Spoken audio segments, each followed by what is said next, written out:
అన్న నమస్తే అన్న. నమస్తే అన్న. నా ఆంధ్రప్రదేశ్ రాజకీయాల్లో పెను సంచలనం అయితే నమోదైంది. ఈ మధ్య టీడీపీ వాళ్ళు డిప్యూటీ సీఎంగా లోకేష్ని ప్రకటించాలని చెప్పి ఒక డిమాండ్ తీసుకొస్తున్నారు. మరి ఆల్రెడీ పవన్ కళ్యాణ్ గారు డిప్యూటీ సీఎంగా ఉండగా ఈ నినాదం తీసుకురావడాన్ని ఎలా చూడొచ్చు అన్న? ఫస్ట్ థింగ్ వచ్చేసి ఇప్పుడు సీఎంగా ఆల్రెడీ చంద్రబాబు నాయుడు ఉన్నారు. సో డిప్యూటీ సీఎంగా నారా లోకేష్ అంటే ఇక తండ్రి కొడుకులు అన్నట్టు ఉంటుంది. And second thing, Pawan Kalyan గారికి పోస్ట్ ఇచ్చింది చంద్రబాబు నాయుడు గారిని కానీ మోడీ గారు కాదు, మెయిన్ ప్రజలే ఎన్నుకున్నారు ఆయన డిప్యూటీ సీఎం కింద. సో ఆయన చేసే పనులు, ఆయన చేసే మంచి పనులతో ఆయన్ని డిప్యూటీ సీఎంగా అనుకున్నారు. సో పవన్ కళ్యాణ్ గారు ఎంత దీక్ష చేశారో, ఎంత కష్టపడ్డారో అనేది విషయం కూడా మనకు తెలుసు. సో ఇంతకుముందు శ్రీలంకలో కూడా హిందువుల మీద దాడి చేసినా సరే ఎవరు రియాక్ట్ కాకపోయినా మన పవన్ కళ్యాణ్ గారు మాత్రం రియాక్ట్ అయ్యారు. ఆ విషయం మనకు తెలుసు.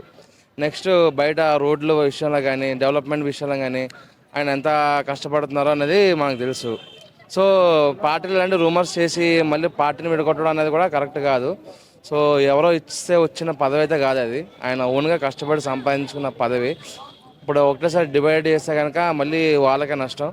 సో వీళ్ళు కొట్టుకుని మళ్ళీ జగన్ గారే సీఎం అయ్యే అవకాశాలు కూడా ఉన్నాయన్నమాట. ఓకే, పవన్ కళ్యాణ్ గారు ఇప్పుడు ఈ మధ్యకాలంలో ప్రతి పనిలోనూ ఆయన ఇన్వాల్వ్ అవుతున్నాడు, ప్రజల మధ్యలోకి వస్తున్నాడు, పని చేస్తున్నాడు. దీనిని మరి టీడీపీ వాళ్ళు కూడా చేయొచ్చు కదా. అలా చేయకుండా ఈయన మీద ఇలాంటి దాడి చేయడాన్ని ఎలా చూడాలి? అంటే దాడి అంటే అట్లేం లేదు, జస్ట్ అంటే ఇప్పుడు వాళ్ళ పార్టీలో నుంచి కొన్ని రూమర్స్ అయితే వచ్చినాయి. సో అధికారంగా లోకేష్ గారు దాని మీద రియాక్ట్ కాలేదు, అలాగే చంద్రబాబు నాయుడు కూడా దాని మీద రియాక్ట్ కాలేదు. కానీ వాళ్ళకి తెలియకుండా ఏమీ జరగదు అనేది కూడా ఒక వాదన ఉంది కదా. అవును, అది కూడా కరెక్టే. బట్ వాళ్ళు కూడా ఏదో ఒకటి రెస్పాన్స్ ఇచ్చి ఇది చేస్తే మనం కన్సిడర్ చేయొచ్చు. బట్ ఇలానే రూమర్సే కదా అన్నట్టు వాళ్ళు కూడా ఇది చేస్తున్నారు.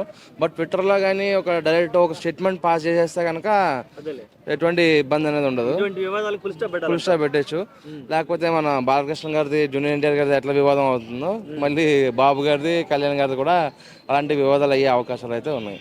ఒకవేళ ఇప్పుడు ఇదే వాదన నిజం అనుకుందాం, ఒకవేళ డిప్యూటీ సీఎం గా పవన్ కళ్యాణ్ తీసేసి లోకేష్ ని పెడితే ఎలా ఉండే అవకాశం ఉంది తెలుగు రాష్ట్రాల్లో రాజకీయం, ఏపీ ఆంధ్రాలో?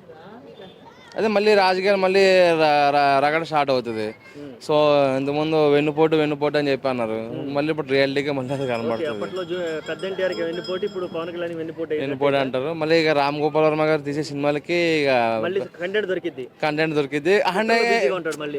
కానీ రాజీవ్ గారు సినిమాలు తీసేది అది కరెక్టే అనిపిస్తుంది ఇక బయట ప్రజలకు కూడా. సో ఆయన సినిమాలో కూడా పవన్ కళ్యాణ్కి ఇచ్చే వాల్యూ ఎక్కడ, చంద్రబాబుకి వాల్యూ ఎక్కడ అని చెప్పి చూపిస్తారు. సో ఆయన సినిమాలు తీసేదానికి పెద్ద దీనికి తేడా ఉండదు అనమాట. ఇంకా ఆయనకి మంచి కంటెంట్ దొరికిద్ది ఆయనకి. ఓకే, ఇంకొంతమంది వాదన ఏంటంటే పవన్ కళ్యాణ్ గారు అసలు వీళ్ళెవరో మిమ్మల్ని తీసేయడం ఏంటి, వీళ్ళెవరో మిమ్మల్ని తీయాల్సిన అవసరం లేదు, మీరు శుభ్రంగా ఇటు బీజేపీతో టైప్ లో ఉన్నారు కాబట్టి నెక్స్ట్ టైం బీజేపీతో టైప్ అయ్యి సీఎం క్యాండిడేట్ గా మీరే ఉండండి అనే వాదన కొడుతుంది. దీని మీద అభిప్రాయం ఏంటి? అంటే ఇప్పుడు ఎవరికైనా సీఎం అవ్వాలని చెప్పి ఎవరికైనా ఉంటుంది కంపల్సరీ. సో బీజేపీ కూడా ప్రజెంట్ చంద్రబాబు గారితో టై అయిపోయింది. ఎందుకంటే ఒక టైంలో ఆయన కింగ్ మేకర్ అయ్యారు.